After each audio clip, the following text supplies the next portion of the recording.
রফিক ভাই, বিএনপি নাকি ৩১ দফা দিয়েছে। কিসের আবার ৩১ দফা? দেশ সংস্কার ও দেশ গড়ার দফা। কি আছে এই দফাগুলোতে? ৩১ দফার প্রথম দফাতেই সংবিধান সংস্কার কমিশন গঠন ও গণভোটের বিধান পুনর্বহাল করার কথা বলেছে। আর একটু বুঝিয়ে বলুন। আওয়ামী লীগ অবৈধ সরকার এতদিন ক্ষমতায় থাকার জন্য সংবিধান অনেক কাটাকাটি ও জোড়াতালি দিয়েছে।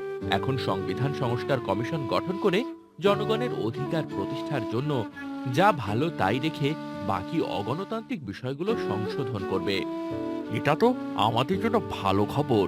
গণভোট এটা দিয়ে কি হবে রফিক ভাই? সংবিধানে গণভোট বিধান চালু করবে, যাতে জনগণের গণতান্ত্রিক অধিকার পুনর্বহাল হয়। মানে কি? মানে হলো সংবিধান সংশোধন। দেশের বড় বড় বিষয়ে সরকার জনগণকে ভোটের মাধ্যমে সিদ্ধান্ত নিতে বলবে। দেশের জনগণ ভোটার মাধ্যমে যা চাইবে তাই হবে।